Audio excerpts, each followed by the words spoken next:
This is Alex Witt Reports, April 3rd, 2021. Joining me now is California Congressman Ted Lieu, a Democratic member of the House Judiciary and Foreign Affairs Committee. He's a good friend to us here on the broadcast. Thanks for joining us again. I got to ask your reaction to this latest attack as investigators are searching for a motive. What concerns you most? Thank you, Alex, for your question. Let me first say that my prayers go out to the family and colleagues of Officer Billy Evans. These are very difficult times for the Capitol Police family, and we in Congress will make sure that they have whatever resource that they need. I look forward to the full investigation of what happened yesterday. We do know that the Capitol has been the subject of multiple attacks. I previously served on active duty in the U.S. military, and military bases are subject to attack, and that's why the first thing any base commander does is to secure and protect that base. And similarly, the U.S. Capitol is always going to be a target of attack, and we need to make sure that we're able to secure and protect it. But given what happened January 6th, given what happened April 2nd now, what does it mean for Capitol Hill security going forward? So we have an ongoing review of security at the U.S. Capitol, and I look forward to the final report as well as to the investigations by the various congressional committees. And we're going to be working with the Sergeant at Arms and Capitol Police and security experts to see what's the best way to secure the Capitol. But the last few months have definitely brought home that the Capitol is a target of attacks, and we just need to be able to protect it while at the same time ensuring access to the public, because we are a democracy and we need to do things transparently. Yeah. Very hard, though, to allow public access, if for no other reason than letting the public be certain that they will be safe if they come to the Capitol. Just a week ago, I was talking with colleagues there on the Hill reporting about bringing down the fence that had been in the perimeter since the January 6th attack. That comes down, and then we have this attack on April 2nd. Do you think those are related? I mean, is it time to think about putting that fence back up? Ugly as it is, keeping people out of the seat of democracy for this nation. I mean, there's a lot of reasons not to want to put it up, but when you talk about just security, should it go back up? So we've always had permanent barriers like the one that the car struck, and I just know that it did stop the car. Right. And I think those permanent barriers should remain. We've had them well before January 6th, ever since I've been in Congress.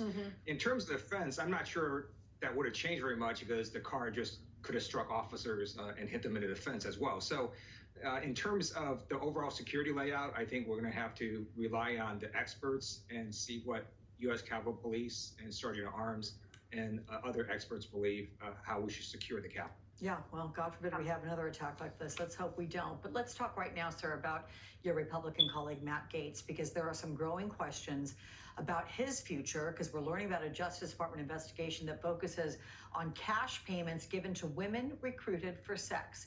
That is according to people close to the investigation, and text messages and payment receipts that have been reviewed by the New York Times. The congressman has denied the allegations. His office says he's never paid for sex. Congressman Matt Gaetz says that he has no plans to resign, but what do you make of all this? Will congressional colleagues want to work with him under this shadowy cloud? Matt Gaetz is entitled to the presumption of innocence the same as any other person in America. But he is not entitled to sit on the House Judiciary Committee that has oversight over the very department that's investigating him.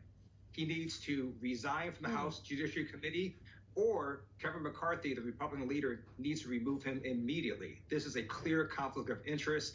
There is no reason he should still be on the House Judiciary Committee while this investigation is pending. Well, you mentioned House Minority Leader Kevin McCarthy. I want to play what he said as to whether to remove Matt Gaetz from the Judiciary Committee, as I know you have demanded and just done so here right now. Let's take a look. Will you take any action to remove Matt Gaetz from the Judiciary Committee while he's under investigation by the DOJ? Those are serious implications. If it comes out to be true, yes, we would remove him if that was the case. But right now, as Matt Gaetz says, it is not true, and we don't have any information. So let's get all the information. So he wants more information. You're saying he should not be on the committee while that information is being gathered. Who's going to win out here? I think that Kevin McCarthy doesn't really know what he's talking about, because if it turns out to be true, Matt Gaetz has way more problems in the Judiciary Committee. He should actually be removed from Congress if those allegations against him are true. But while this investigation is pending, and it's the Department of Justice doing the investigation, you can't have a member of Congress sit on the Oversight Committee of the Department of Justice. That is just a clear conflict of interest, and Kevin McCarthy needs to remove Matt Gaetz immediately. But given the fact that the Democrats are in the majority, so they have the majority as well on the Judiciary Committee on which you sit, could Democrats have him removed from that committee, just from that committee itself? No, so the Judiciary Committee cannot remove members of the committee. And the way it works in Congress is you rely on the other party to provide members to various committees, and you rely on them to remove members from the committees. And only in extreme case, such as the crazy conspiracy person, Marjorie Taylor Greene, would it go to a full House floor vote where you could remove a member through a floor vote. Okay, good. I'm glad you explained that to me. I appreciate that. You will recall when Republicans called for Representative Eric Swalwell to be removed from the Intelligence Committee, and this was over ties to a suspected Chinese spy. He was not removed. Where are the differences between what he was facing and the Gaetz situation? Are they different? Oh, absolutely. This is like comparing apples and oranges. My understanding is Representative Swalwell was never in a criminal investigation. Matt Gaetz here is a subject of a criminal investigation with very serious allegations. These are completely not comparable. And Matt Gaetz is sitting on the Oversight Committee of the Department of Justice that's investigating him. So Matt Gaetz needs to resign or be removed by Kevin McCarthy. So you've laid it out pretty clearly. Do you think your Republican colleagues understand the two differences there between these two cases? Oh, absolutely. They understand. They're just being completely hypocritical by not removing Matt Gaetz from the House Judiciary Committee.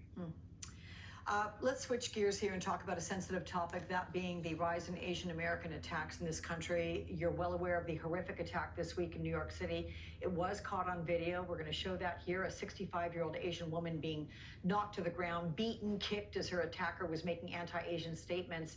Staff members, though, the position from which we are seeing this incident, staff members inside that building did nothing. In fact, one actually closed the door as she was struggling to get up afterwards. How do you account for this? How do you account for people just sitting there watching? Those staff members should be ashamed of what they did, and hopefully their employers will discipline them or even consider removing them from their positions.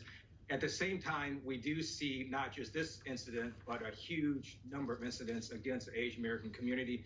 There's been a spike across 16 cities of nearly 150% in hate crimes against Asian Americans in 2020. And that's why we're calling for more resources to go to prosecutors and investigators, as well as for people to report hate crimes and hate incidents. They can go to the nonprofit Stop AAPI Hate to make those reports, or they can report it to their local authorities. The fact, though, that you and I are talking about this, that many in this country are talking about this, shining a light on this terrible, terrible rise in these kinds of attacks, do you think it's helping? I do. We do now have the highest number of Asian Americans in Congress in U.S. history. We had rallies across America. They weren't massive, but they weren't small. And so you had these rallies in support of the Asian American community in a way I'd never seen before. And I can guarantee you, if all this had happened during World War II, Japanese Americans would not have been interned. So we're in a different position now, where you have U.S. senators who are Asian American that are able to enact changes. You've got members of Congress, you have state and local elected officials, and you have the growing population of the Asian American community. Since 2000, the Asian American community has more than doubled in size. And by 2055, the Pew Research Report projects that Asian Americans will be the largest immigrant group in America. California Congressman Ted Lieu, I always appreciate our conversations, especially on a holiday weekend. Thank you for making time. We're going to have a bit more now on the breaking news. It's from Atlanta. The governor there, Brian Kemp, just a short time ago, in fact, doubling down